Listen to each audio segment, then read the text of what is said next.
As it turns out, dogs can sense things before they happen, that they know when something is off. And as she lay here, curled against the cold floor, she knew this was the end.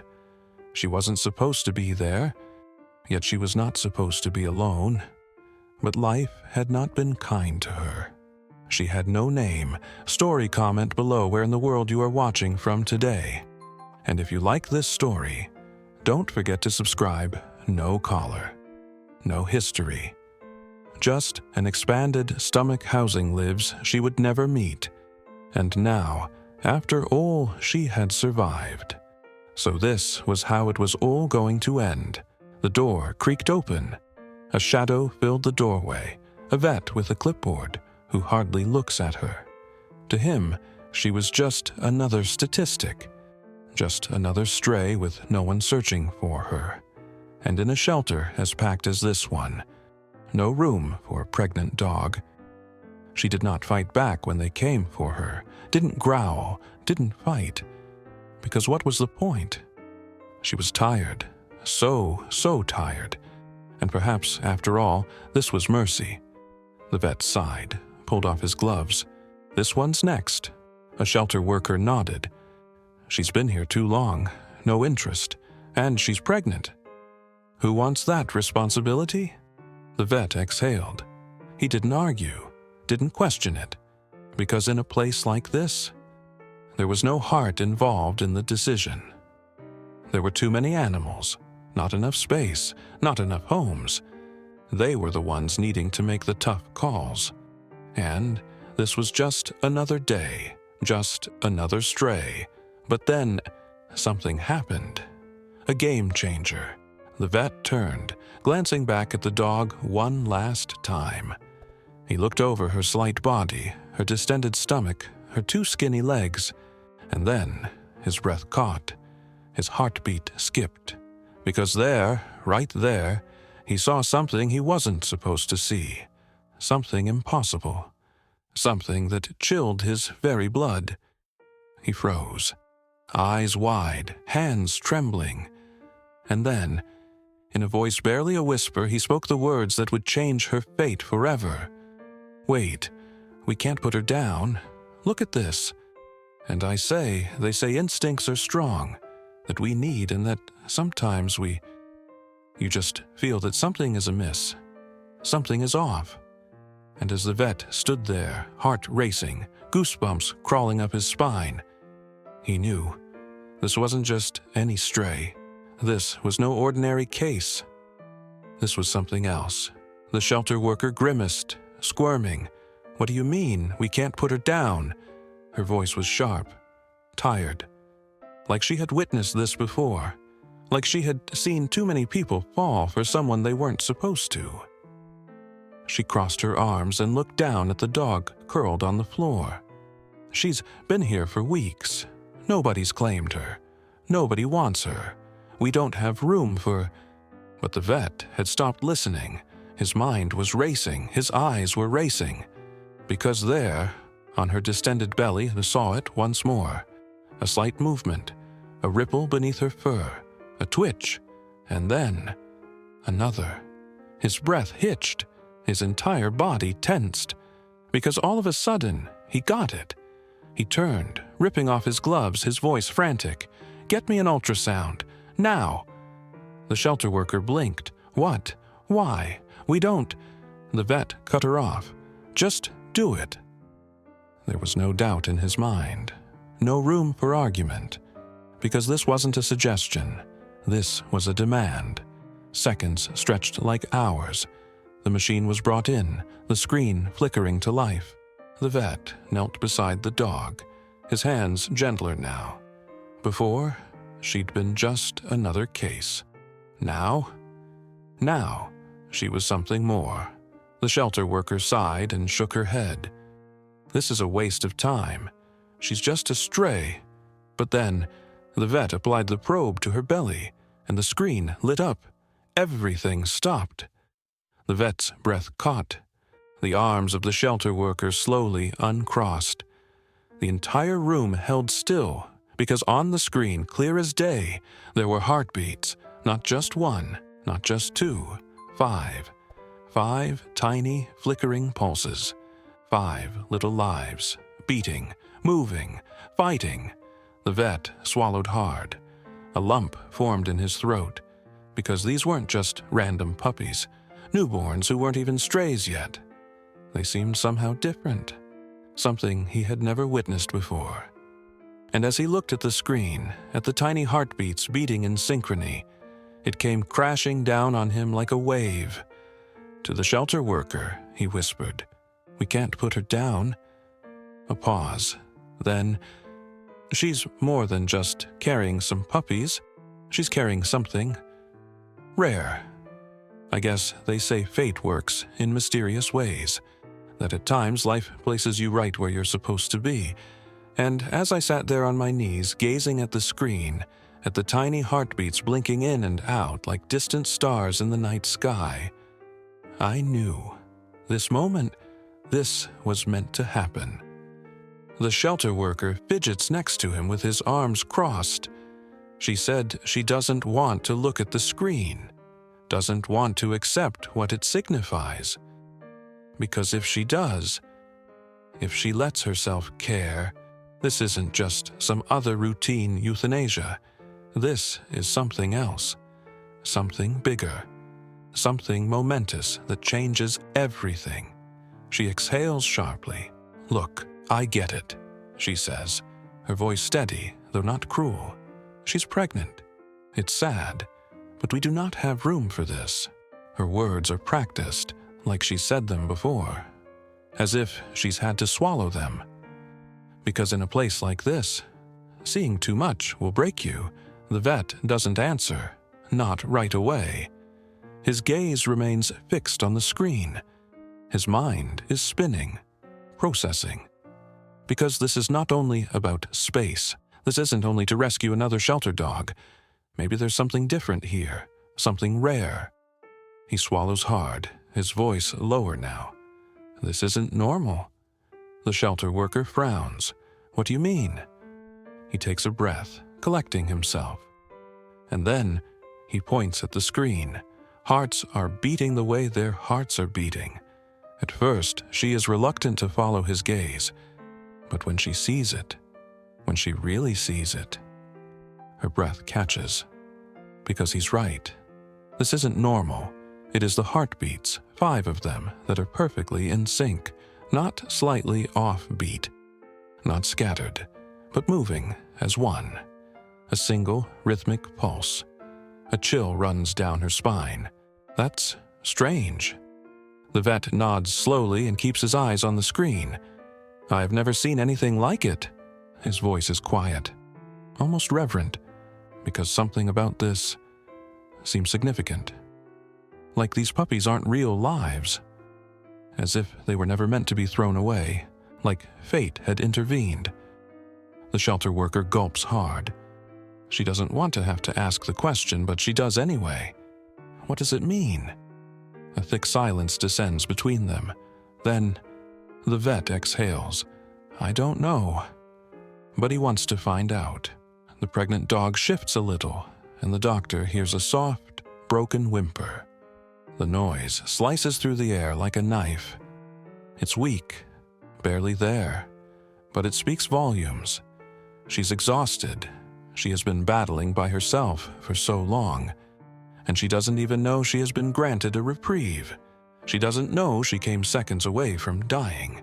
All she knows is pain. The vet clenches his jaw. His hands tighten into fists. Then he rises quietly, with purpose. "She's coming with me." The eyes of the shelter worker widen. "What?" He doesn't hesitate. "You heard me. I'll take her." Her arms uncross. "You can't just—" "I can." His voice is firm now, final. Welcome, because this is no longer a debate. Because deep down, something in him knows if he walks away from this, if he lets her die, he will regret it for the rest of his life. The shelter worker hesitates. Because she should argue. Tell him they don't have time, they don't have resources. But she doesn't, because for the first time in ages, she looks at something she hasn't looked at for a long, long time. Hope. And maybe, just maybe, that's worth believing in. The hard part, they say, is saving a life. That after the danger finally passes, after the choice is made, the rest falls into place. But that's a lie, because sometimes the real battle doesn't begin until after the rescue. He looks over at her, his heart hammering.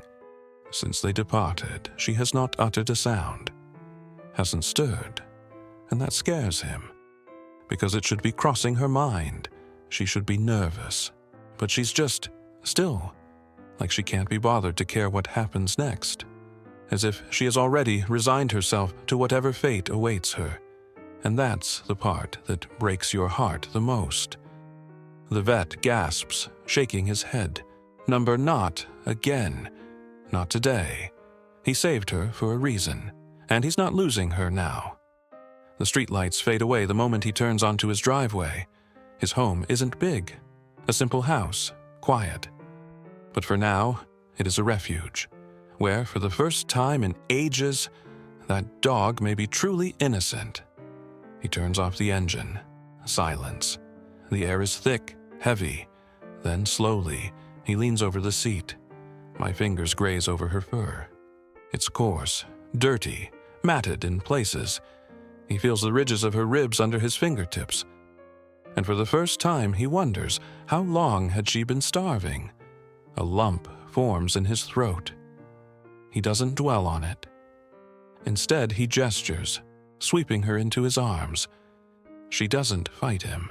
She doesn't react at all. She simply leans on his chest, her body disconcertingly weightless for the weight she carries in her belly.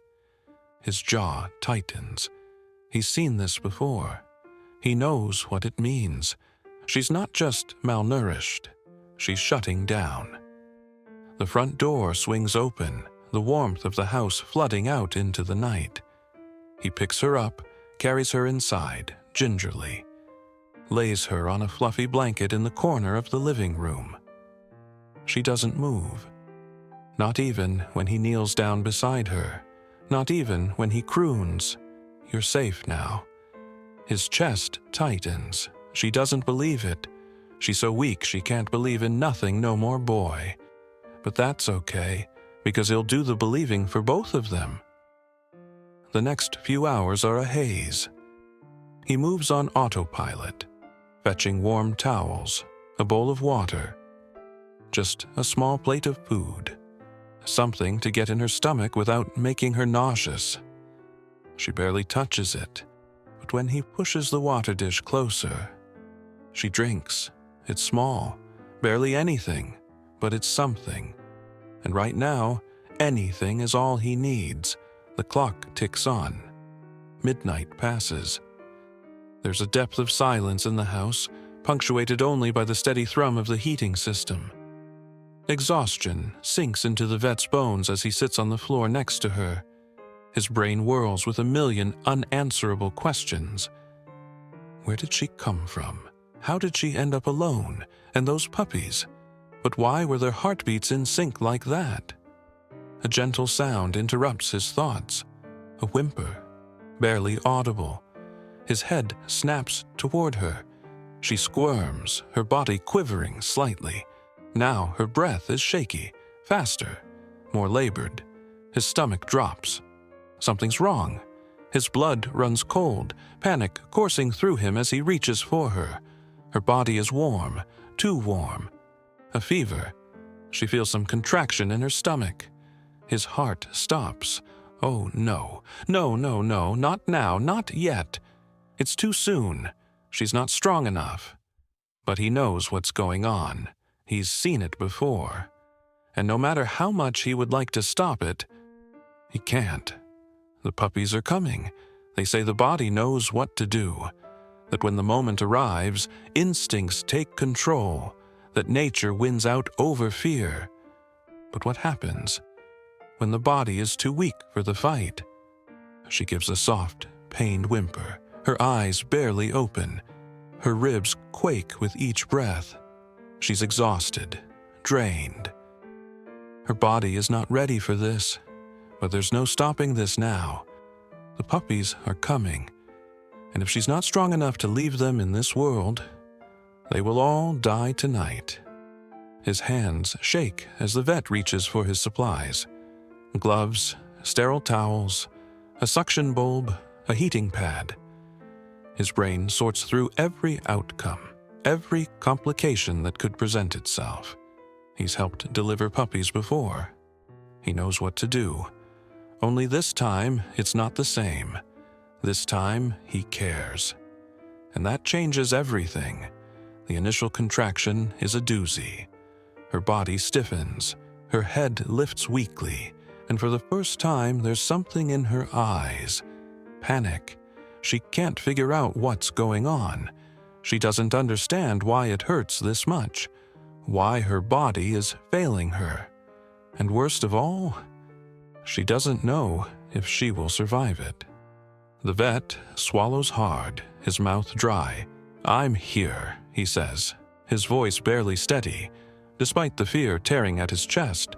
"You're not alone. I've got you." She doesn't react. But he keeps talking anyway, because someone needs to, because silence is too near to surrender. The contractions are coming more quickly now. Her body tenses with each, her muscles flinching from fatigue. And then, the first puppy begins to peep out. "Bam!" she says, as a wave of adrenaline floods the vet's veins. He moves quickly, carefully, catching the delicate newborn as it slides loose. The tiny body is limp, too small, too still. His chest tightens to see that, and he hurries to clear its airway, rubbing its tiny body with a towel. "Come on, little one," he whispers, his hands firm but gentle. "Breathe." For a moment, a horrible, soul-sucking moment, nothing happens. The world holds still. The mother doesn't move. The puppy doesn't move. And for a brief moment you wonder if he's already lost. But then, a sound, small, weak. A tiny fragile gasp. Relief washes over him like a tidal wave, and the puppy writhes in his hands. He blows it out, holds it against the heating pad, and gently nudges it toward its mother. Her head barely lifts. She's too weak to admit it, too tired to care. The vet's hands clench into fists. This isn't normal. She should be responding, she should be fighting, but she isn't, and that's what frightens him the most. He doesn't have time to think about it, because the next contraction hits, and another puppy arrives. This one is even smaller. Too small. He clears its airway, and the same thing again is fucking up his gut. He can hear his own heartbeat in his throat, the pressure of every second bearing down on his chest. He can't lose them. Not after everything. Not now that she's fought this hard. The second puppy struggles to breathe. Another victory. But it's not enough, because there are still 3 left to go. And with each passing second, the mother is fading. Her breathing is slowing now, her eyes fluttering, her quivering body racked by the burden. She's pouring everything she has remaining, and it's not enough. The vet clenches his jaw, his hands tighten. "No," he mumbles, quickly on the move. "Not tonight, not now." He puts a gentle hand to her side, palpating the weak rising and falling of her ribs. Her heart is struggling. Her body is shutting down. And if she stops now, she won't wake up again. Something inside him snaps. He pulls a tiny vial from his medical bag. A shot of fluids, a last-ditch effort. He delivers it quickly, praying, hoping that it will give her sufficient strength to rally. The third puppy arrives, barely moving. He clears its airway, rubs its tiny chest, waits for that one breath, and when it does, his hands begin to tremble, because they're surviving. But she isn't. The 4th and 5th puppies arrive in short order, too quickly, and with each passage the mother's body becomes weaker, her breaths become shallow, her eyes flutter closed, her muscles stop twitching, and then her body goes still. Some lives, as they say, are meant to be saved, that some hearts are too powerful to stop beating. But now, looking at her, limp and lifeless on the blanket, he's not sure he believes that anymore, because this wasn't meant to happen. Not after everything, not after she fought so hard. His hands tremble as he pushes them against the center of her chest. He doesn't stop to think, doesn't stop to hesitate, because there's no time. He starts compressions, firm, steady, 1, 2, 3. His breath comes in gasps, his heart pounding in his ears. He counts off under his breath, forcing himself to concentrate, to stay calm, because if he panics, if he succumbs to the fear, she won't have a chance. The puppies whine next to her, all their little voices a whisper. They don't understand, and don't know that the mother they press against won't respond, isn't moving, but he knows. And that understanding is killing. He gently turns her head, looking at her airway. No obstructions, no fluid, just stillness. The sort of stillness that indicates it is already too late. No, it isn't. Not yet. He won't let it be. He can hear his pulse, a thunderstorm in his ears. He starts again, pressing, pushing, begging her to fight. "I swear," he mutters under his breath, the voice raw. "Let's go, you can do this. You made it this far, don't stop now." But she doesn't move, doesn't respond, doesn't even flinch. He sucks in a shaky breath. He can't lose her. Not like this, not after all of it. His training kicks in. He tilts her head back, presses his mouth gently across her nose and breathes. A slow, measured breath, filling her lungs, occupying the void where life should be. He pulls back, checks her chest, nothing. So he does it again and again and again, until his vision blurs, until his arms ache, until the burden in his chest is too big, until he's begging, "Please." It hardly comes in louder than a whisper. "Please don't leave them." Another breath, another compression, another second passing by too quickly, too close to the brink of losing her for good, and then a sound, faint, weak, but real. A gasp. His entire body freezes, his breath catches, his hands hover above her, trembling. Did he imagine it? Is this all some cruel trick his mind is playing on him? Then, a twitch. Her paws twitch. A harsh, strangled breath escapes from her throat. Her ribs rise. Not much. Not enough. But enough.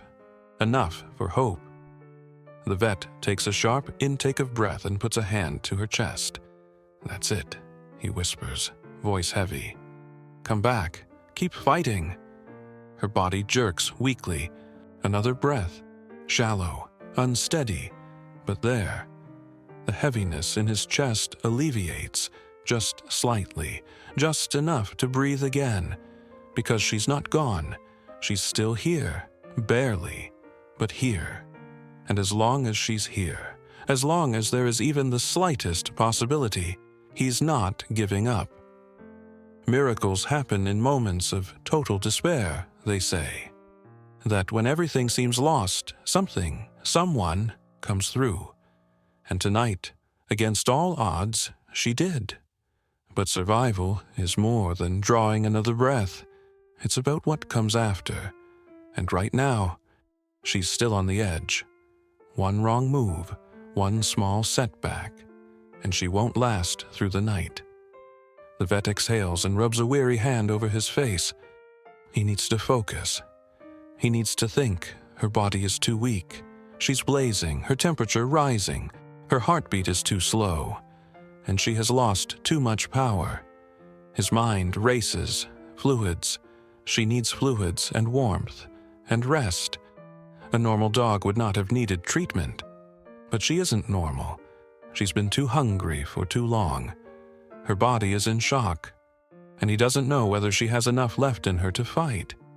He's swift, picking up his bag, a saline hyvo, a dose of antibiotics, but a blanket just from the dryer. He bends to kneel beside her, working with smooth hands, prepping the IV, taping the line. She doesn't react, doesn't flinch. Her body is too late to fight back. And that terrifies him. The puppies snuffle beside her, tiny whimpers breaking like sound barriers. They're so small, too small. They are still blind, their legs too weak to stand. And without their mother's warmth, her milk, they won't survive either. The vet swallows hard. One life wasn't enough to save tonight. He has 6, 5 newborns, 1 dying mother, and he's the lone obstacle between them and the worst-case scenario. He adjusts the IV for a burn victim. His hands tremble. Time is being squandered away from him. He can feel it, ticking, fading. If she doesn't wake up soon, if she doesn't start advocating for herself, she's going to slip away. And this time, he will not be able to bring her back. His jaw clenched, breath caught in his chest. He needs to do something. Anything. His fingers move by instinct, reaching out, pressing lightly against the fur on her head. She's too warm. Her fever is burning up what little strength she's got left. But he maintains a soft touch. Software, like a promise. "You have to fight," he whispers. His voice is hoarse, raw, not because he has been talking too much, but he should take it easy because he's been holding back too much. The fear, the exhaustion, the helplessness, it all pressing against his ribs like a weight he can't shake. "You made it this far. Don't stop now." She doesn't respond. Not at first, not in any way that matters, but then her ear twitches, just slightly, just enough. The vet's breath catches. He saw it. He felt it. A sign. Such a small and invisible sign, but a sign nonetheless. She's still here, still listening, still holding on. And if she's holding on, then so will he.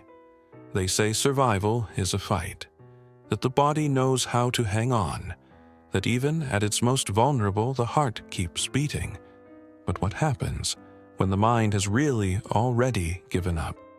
She hasn't moved, not really. Her breaths are slow, shallow, but present. But that, too, is more than he had hoped for.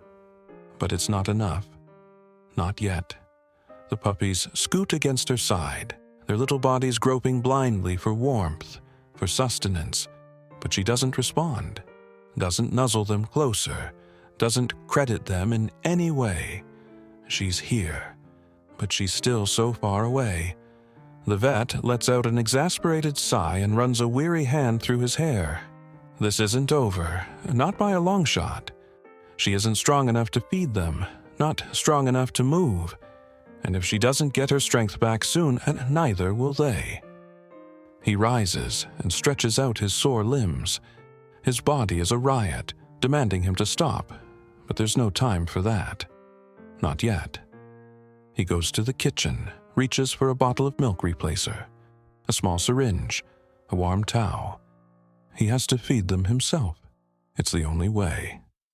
He picks up the tiny newborns one by one, bringing the syringe up to their mouths. They're weak, so much less than they ought to be. But they drink, slowly, hesitantly, but they drink. And for now, that's enough. He sets them down next to their mother and sees them wriggle against her fur. His eyes flick to her face. Her body is still too warm. Her fever hasn't broken. She's still teetering on the precipice of the irrevocable. But there's no cure for this, no magic fix. All he can do now is wait. He kneels again beside her, putting a hand to her fur. She doesn't react. But he speaks anyway, because silence seems too near losing her. "You saved them," he says, whispering. His voice is hoarse. tired, but also full of something else, something like hope. They're still alive because of you. Her breathing hitches. It's small, barely noticeable, but he sees it. His chest tightens, because maybe, just maybe, she hears him. The minutes drag on for an hour. The sun continues to rise. Chase, watching the warmth of the morning fill the space around them. And then, for the first time in hours, she moves. Not much. Just a shift of her paw. Just a little twitch of her nose, barely there. But it's something. And something is everything. The vet exhales, relief crashing over him like a wave. She's still in this fight. She's still trying. And as long as she continues to try, so will he. She's not out of danger. But she's still here. And that means there's still an opportunity. They say the most difficult moment is past once the danger subsides, that after the crisis is over, healing simply occurs. But that's a lie, for healing is not automatic. It's a war, a choice, a struggle to have faith in something more. And right now, she has no belief in anything. Not yet. The puppies huddle against her side, their little whines puncturing the silence. They still don't understand that their mama is not strong enough, that she's not ready to keep them, and she doesn't move, doesn't acknowledge them, doesn't believe that they're hers, because for so long, she's had nothing. And having something now, that's terrifying. The vet blows air out of his mouth, scrubs a hand over his face. He's been here before. Not with her, not like this. But he's witnessed dogs that have been left behind, dogs who have been failed, dogs that don't know how to receive love when it arrives. And he knows this is not merely a matter of her body healing. It's about her wanting to learn to live. He turns, grabs the water bowl, lifting it gently, bringing it closer. She should be thirsty. She should be drinking. But she isn't. She barely even blinks at it. His chest tightens. She's still giving up. He glances at the puppies. They're squirming in her gut, looking, struggling. They need her, but she doesn't know it yet. So he does what he can do. He helps her sigh them.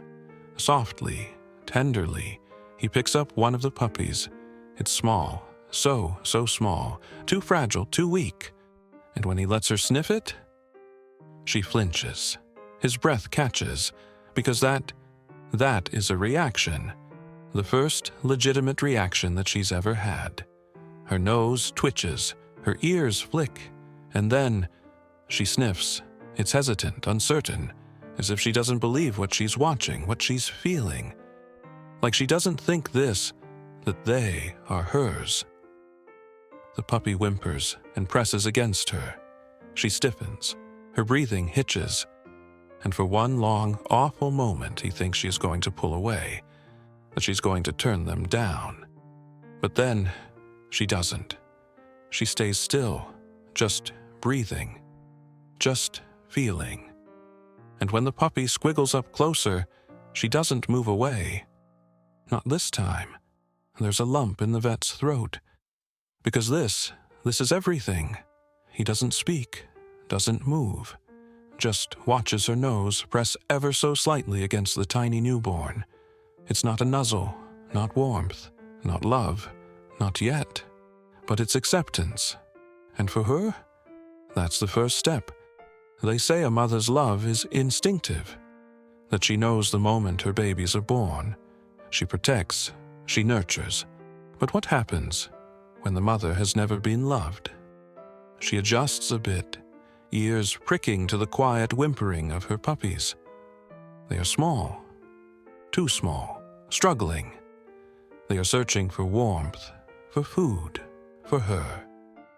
And she doesn't know what to do with that, because for so many years she's only ever fought for herself.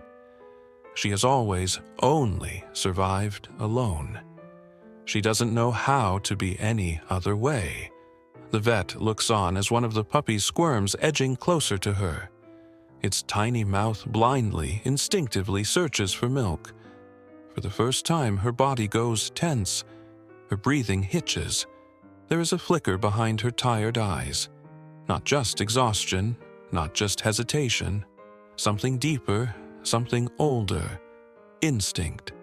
She hangs her head a little, just enough to look down at the little squirming body pressed up against her.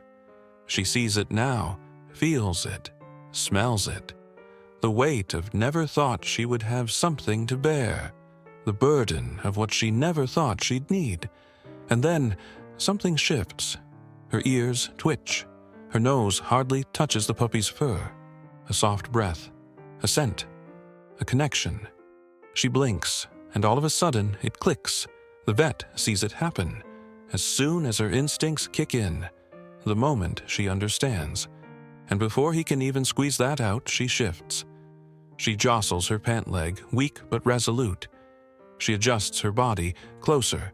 She pulls her puppies in, not away, not out of obligation, but because now, all of a sudden, they are hers.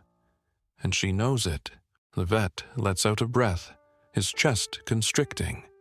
He doesn't speak, doesn't move. Because this moment, this isn't his, this is hers.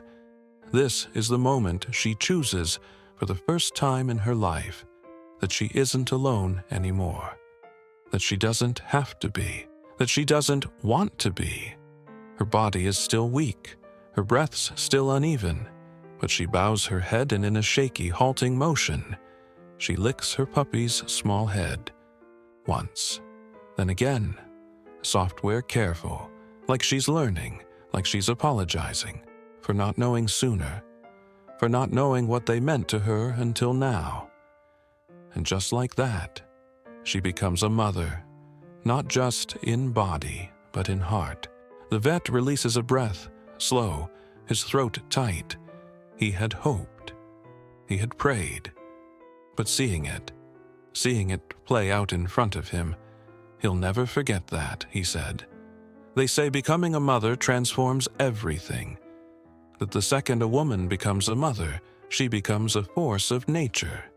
But what if the body is too weak, when survival has never required anyone but yourself to care? What happens? When love isn't enough, the puppies begin to stir, tiny whimpers rippling in the silence.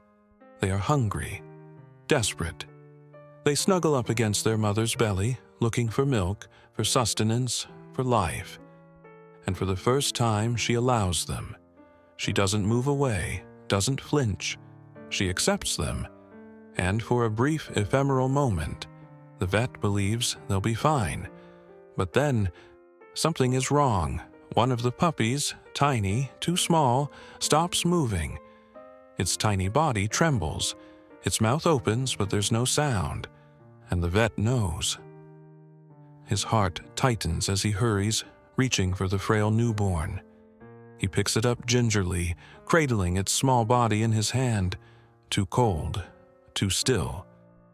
It ought to be nursing, but it's too feeble. And without food, without warmth, it's not going to make it through the next few hours. The mother dog watches him. Her eyes, weary but intense, fix on the laboring puppy.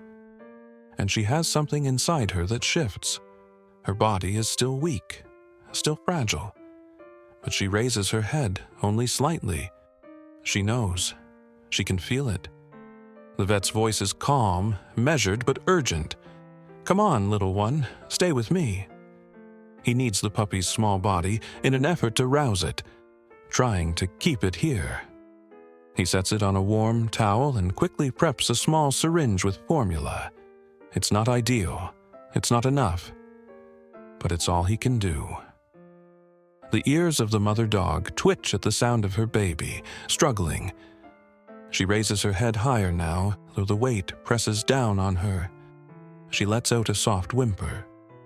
Then, she does something the vet is not prepared for. She moves, weak, unsteady, but she moves, and she bumps the puppy with her nose. Not out of curiosity, not out of hesitation, but with purpose, with determination. The vet's breath catches, because they aren't enough anymore to just accept. She's fighting for them. He holds the little puppy up to her chest, watching, waiting.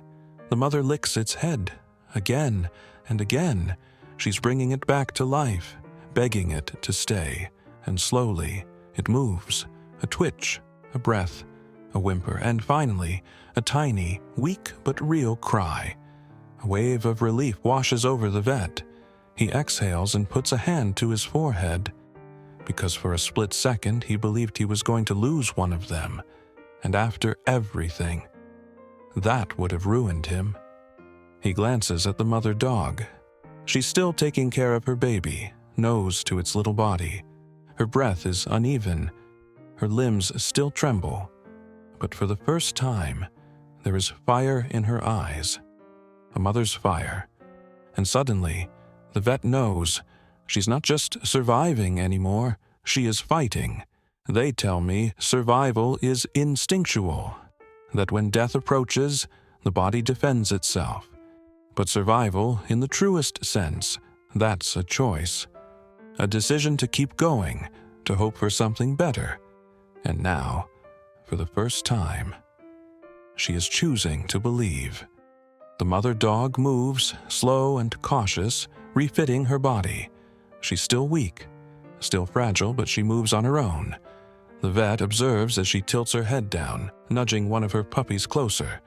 No pause this time, no fear, just acceptance. She licks them, one by one, soft, deliberate strokes. She's discovering the meaning of motherhood. And the puppies, they respond instantly, wriggling, pushing up against her, searching for the heat she is now ready to provide.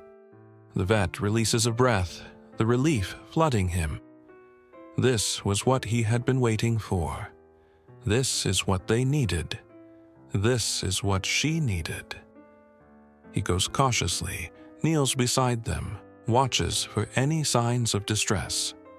Her fever is faring a little bit better. Her breathing is steadier. Not perfect, not safe yet, but better. And after everything, better is enough. She raises her head a little, tired eyes finding his. It's the first time she has truly seen him, not with fear, not with uncertainty, but with recognition, like she knows. He's the reason she's still alive. A lump forms in his throat, because that look, it's not just recognition, it's trust. She had known pain for so long, only known loneliness, only learned how to live on her own. But now, she's not alone for the first time, and she knows it. Slightly, the vet smiles. "You're doing good," he whispers. The voice is quiet, weary, but imbued with something else, something like pride. "You're really doing good." She doesn't respond, not in words, but she bows her head, placing it next to her puppies, and in that one quiet moment, she lets herself rest, because she knows she no longer has to fight by herself. They say that once an animal learns to trust again, the hardest part is over.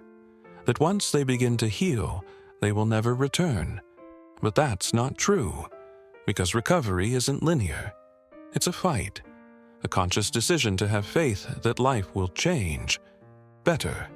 And today, she must demonstrate she can fight for that choice.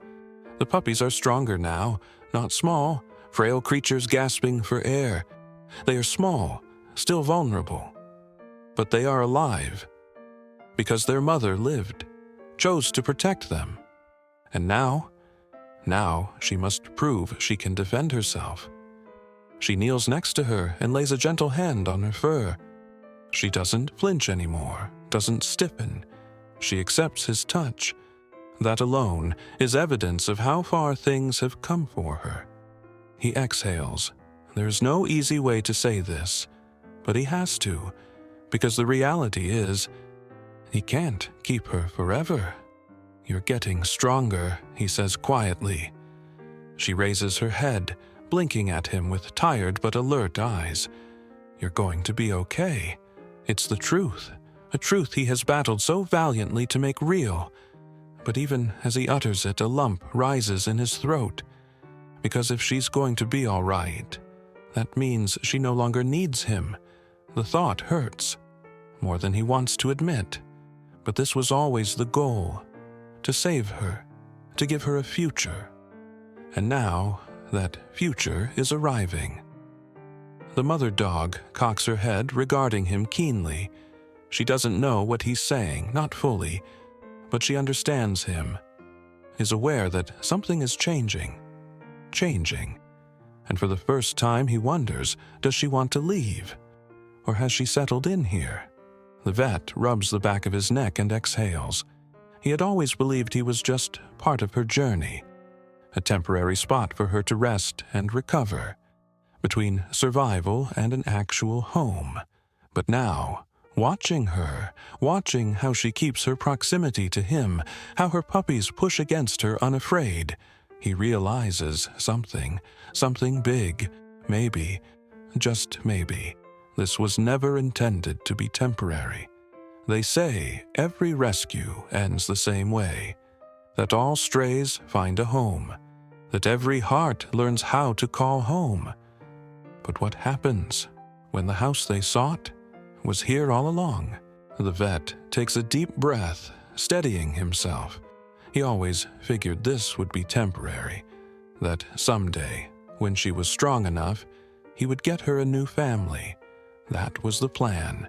That was always the plan. But plans change, and sometimes life often throws you something you didn't even know you needed. She raises her head when he comes by. Her ears twitch. Her once limp, lifeless tail offers the faintest wag. Not out of fear, not out of obligation, but because she wants to, because she trusts him. He kneels next to her, extending his hand. His fingers play on her fur, warm and steady. "You've come a long way," he murmurs, his voice thick with something grave. She looks up at him, blinking, waiting, and he knows. So she's awaiting his decision, but as she waits to see if she is staying, or if this was merely another step along the journey, his heart clenches. He has dedicated his life to rescuing animals, watching them leave, letting them go. Because that was his job. Because that was the way it went. But this time is different. He exhales, rubs the back of his neck. "I thought I was saving you," he says quietly. A pause, a heartbeat. Then, "But maybe you were saving me too." Words she doesn't know the meaning of. Not fully, but she understands him, has a grasp of the emotion of it, knows that something is happening to him. And when she leans her head against his chest, when she chooses him, that's when he realizes she was never leaving. Not really, because this has always been her home. The puppies wiggle close to her, their small bodies repositioning in sleep. Their mother looks at them for a moment, then back at him. No hesitation lingers in her eyes, no doubt, only trust, only belonging, only family. And just like that, she is home, for good, forever. They say dogs don't recollect the past, that once they are safe, once they are loved, the pain disappears. But that's not true, because some scars never completely heal, some wounds live deep, and tonight, he sees them in her eyes. She has come so far. From an anxious, despairing animal in a freezing shelter bay, to this, a mother, a survivor, a dog who chooses to live. But even now, even here, there are times he catches it, the flicker of something old, something broken, a shadow of what once was. She raises her head, observing him intently. He can feel it, the question in her gaze. Where do we go from here? The vet sighs and puts down his cup. He kneels next to her, running a soft hand along her fur. The scars that used to prick at his fingertips are faded now, barely noticeable. But they are there, and they always will be, just like the memories. She leans into his touch just a little, enough to let him know she's listening. So he speaks, quiet, steady, like a promise. "You're safe now." A pause, a breath, then, "You don't need to be scared anymore." She blinks, and for the first time, he wonders if she really believes him. Not just in words, not just in the moment, but in her heart. A puppy wriggles next to her, stretching its small limbs. She bows her head, pushing it in with her nose. It's instinct now, automatic. But more than that, it's hers, her choice, her family, her life. The vet stands by silently, something unsaid bumping against his ribs. He had saved her. That much was true, but in the end, she had saved herself. They say love is when you know when to let go. That if you want something badly enough, you statistically give it the opportunity to have more. But what if what's right isn't letting go? What if she was always meant to stay? The vet exhales, rubbing the back of his neck. She doesn't know what is going on. Not really, but she feels it. The shift in the air, the weight in his chest. And when she raises her head, her tired eyes find his. She's asking a question, not with words, but with her heart. He crouches next to her, extends a hand. His fingers brush her fur, so soft, so warm. Those scars that used to tell her story. Now just a memory. "You're ready," he murmurs. It's not a question, it's the truth. She is ready. Ready for a new home, for a new family, for a future. She blinks up at him, all ears, but she doesn't move, doesn't pull away, doesn't understand. Because to her, she already has a home, she already has a family, she's already belongs. The vet swallows hard. This was meant to be a temporary measure. He was meant to help her find a family. That's what he does. That's what he's always done. But now, looking at her, he doesn't know whether he can let her go. She has learned to trust again. She has found love again. But more than that, she has learned to stay. One of the puppies stirs, moving closer to her side. She bends down and licks it softly. Her instincts, once submerged by fear, are rock solid now, and the vet sees it. The strength, the love, a life she thought she never would have. But now she does. His chest tightens, then suddenly he gets it. So does he. He had spent so many years saving others, letting them go, watching them leave, because that was his job, because it was how it was meant to be. But this feels different.